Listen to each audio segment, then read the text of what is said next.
जय झूलेलाल। हाणे मां तव्हांखे ॿुधाईंदसि श्रीमद भगवद गीता जे पहिरें अध्याय जो महात्म।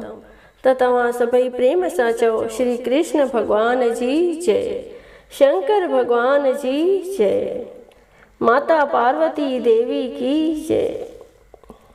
हिकिड़े समय कैलाश पर्वत ते महादेव ऐं पार्वतीअ पाण में ज्ञान गोष्ठी कई। हे महादेव, तव्हां पंहिंजे अंतःकरण ऐं मन में कहिड़े ज्ञान करे पवित्र आहियो, जंहिं ज्ञान जे बल करे तव्हां खे संसार में शिव शंकर करे पूजींदा आहिनि ऐं तव्हांजा कर्म ही था ॾिसजनि। मृगशाला पहिरें बबूती लॻाए गिचीअ में नांग ऐं मुर्दनि जूं शिष्यूं पाए रहिया आहियो।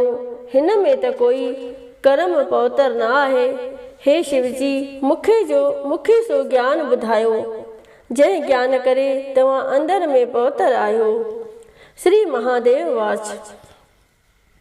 तॾहिं श्री महादेव चवण लॻो, हे पार्वती ॿुध, जंहिं ज्ञान करे मां पवित्र आहियां, जंहिं ज्ञान करे मूंखे ॿाहिरि जा कर्म प्रवेश करे नथा सघनि, जो गीता ज्ञान आहे, तंहिंजो मां हृदय में ध्यानु कंदो आहियां, तंहिं ज्ञान करे मूंखे ॿाहिरियां कर्म प्रवेश न कंदा।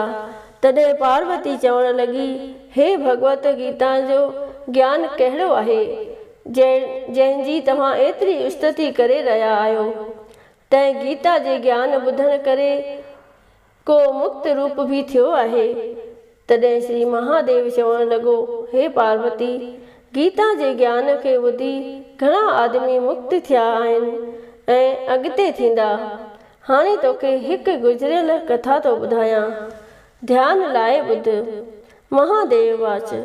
हिकु समय पाताल लोक में शेष नाग जे सेजा ते श्री नारायण अखियूं बंदि करे पंहिंजे भॼन आनंद में मगन हो ऐं श्री लक्ष्मीअ संदसि पेर पे मेटिया। तंहिं समय लक्ष्मीअ पुछो त हे नारायण, तूं 14 लोकनि जो ईश्वर आहीं, छा तोखे बि निंड थी अचे? निंड ऐं आलस त तामसी जीवन खे थींदो आहे। तव्हां त टिनी गुणनि करे अतीत न्यारा आहियो। तव्हां नारायण वासुदेव आहियो। तव्हांजो अखियूं बंदि कयूं आहिनि, इहो मूंखे वॾो अचरज आहे। श्री नारायण वाच। श्री नारायण थो चवे, हे लक्ष्मी, मूंखे निंड आलस न आहे। हीअ शब्द रूपी जा भगवत गीता आहे। तंहिंमें जो ज्ञान आहे, तंहिं ज्ञान करे मूं ऐं ही जीव सदा आनंद में रहंदो आहे। क्रोध ऐं दुख हिन जीव में समाइजी न सघंदो आहे। जीअं 24 अवतार मुंहिंजा स्वरूप आहिनि, तीअं हीअ गीता शब्द रूपी अवतार आहे। तंहिं गीता में मुंहिंजा अंग आहिनि। हे लक्ष्मी, 5 ध्याव मुंहिंजा मुख आहिनि, 5 ध्याव मुंहिंजूं बाहूं आहिनि, 5 ध्याव मुंहिंजा हृदय ऐं मन आहिनि, 16 ध्याव मुंहिंजो पेट आहे, 17 ध्याव मुंहिंजूं जंघा ऐं 18 ध्याव मुंहिंजा चरण आहिनि। सारीअ गीता जा श्लोक मुंहिंजूं नाड़ियूं ऐं गीता जा अखर मुंहिंजा वार आहिनि। अहिड़ी जा शब्द रूपी गीता आहे, तंहिंजे अर्थ खे पंहिंजे हृदय में वीचारे घणे आनंद खे थो पायां। हे लक्ष्मी, तूं साथी ॼाणे, तुंहिंजे मन में हूंदो त चरण थी मेटियां, तंहिं करे श्री नारायण खे आनंद प्राप्त थिए थो। हे लक्ष्मी, मां जंहिं आनंद करे मगन आहियां, सो गीता जो ज्ञान आहे। तॾहिं श्री लक्ष्मी चवण लॻी, हे श्री नारायण, अहिड़ो जो गीता जो ज्ञान आहे, तंहिंखे ॿुधी को मुक्त रूप बि थियो आहे। तॾहिं नारायण थो चवे, हे लक्ष्मी, गीता ज्ञान ॿुधी घणा जीव मुक्त रूप थिया आहिनि। सो हे संत, सो तूं ॿुध। श्री नारायण वाच। श्री नारायण थो चवे, हे लक्ष्मी, गीता जे ध्याव जो महात्म पोइ चवंदुसि। हाणे सलोक थो चवां। सलोक। श्रुभ शास्त्रमयी गीता, श्रुभ देवमयो हरि, श्रुभ तीर्थ मयी गंगा, श्रुभ धर्ममयो दया, मनो जानत पाप पुण्य, देही जानत आपदा, गीता अर्थ कृष्ण जानत, माता जाने सो पिता।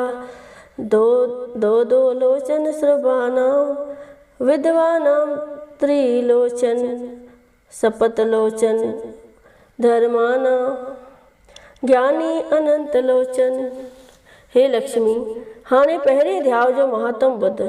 शिवजी चवनि था पार्वतीअ खे भॻवान नारायण जेके वचन चवे थो सो ॿुध, तोखे चवां थो।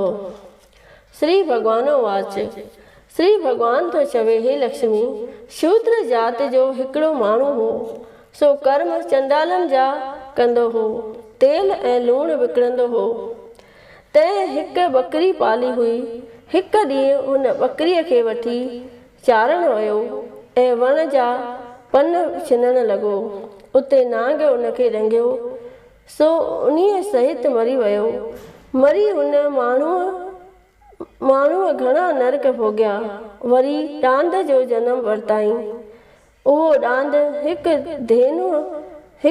पेनुअ फ़क़ीर वरितो ऐं उहो फ़क़ीर उन ते चढ़ी सारो ॾींहुं शहर मां पिनी जाइ ते खणी अचे पंहिंजे कुटुंब सां खाईंदो हो ऐं ॾांद सारी राति दर ॿाहिरां ॿधंदो हो ऐं खाधे लाइ थोरो भूसो उनजे अॻियां विझी छॾींदो हो। ॾींहं जो उन ते चढ़ी वरी पिनंदो हो। ईअं कंदे उनखे घणा ॾींहं थी विया।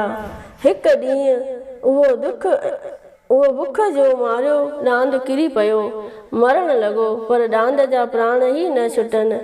शहर जा माण्हू ॾांद जो ई हाल ॾिसी कोई तीर्थनि जो फल ॾिएसि, पर ॾांद जा प्राण छुटनि ई न। हिकु ॾींहुं उते हिकु कंवरी गनिका नाले आई ते माण्हुनि खां पुछियो त हीउ गोड़ छाजो आहे।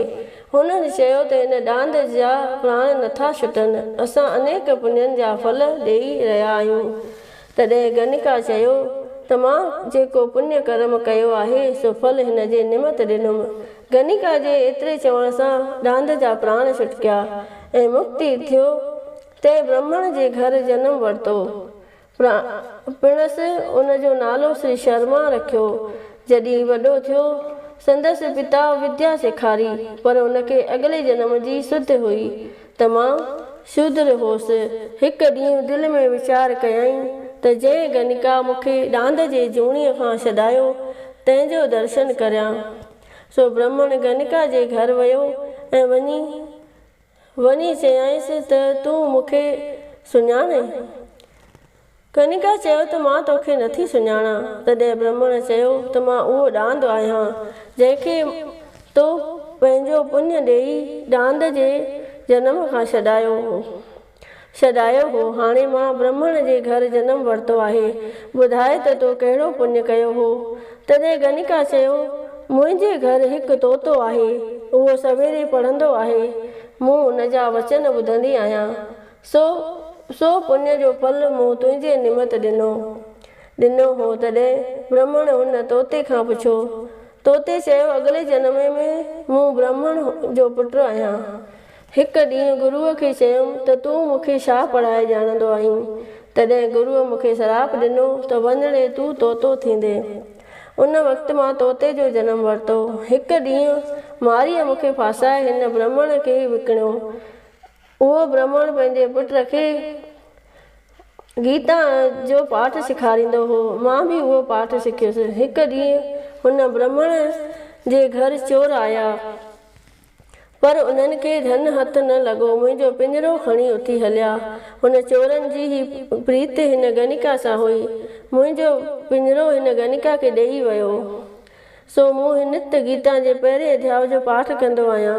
गनिका रोज़ ॿुधंदी आहे, सो ई पुण्य तुंहिंजे निमित ॾिनई। सो गीता जे पहिरें अध्याय जो फल आहे। तॾहिं ब्राह्मण चयो त हे तोता, मूं बि ब्राह्मण आहियां, मुंहिंजे आशीर्वाद करण सां तुंहिंजो कल्याण थिए। सो हे लक्ष्मी, एतिरो चवण सां तोते जी मुक्ति थी ऐं गनिका बि चङा कर्म करण लॻी। रोज़ सुबुह जो सनानु करे गीता जे पहिरें अध्याय जो पाठ करण लॻी। तंहिं करे चङा ब्राह्मण खत्री वैष्णु अतीत उन वेश्या जी पूजा करण लगा। श्री नारायण तो चवे, हे लक्ष्मी, जेको अणॼाण थी भी गीता जो पाठ करे ऐं ॿुधे तंहिंखे भी मुक्ति मिलंदी। हिन जो फल अटल आहे। हिन पहिरें अध्याय जो महात्म मूं चयो ऐं तो ॿुधो आहे। इति श्री पद्म पुराणे सती ईश्वर संवादे उत्तराखंडे श्री गीता महात्म नाम पहिरियों अध्याय संपूर्ण थियो। सभई चओ प्रेम सां श्री कृष्ण भगवान जी जय।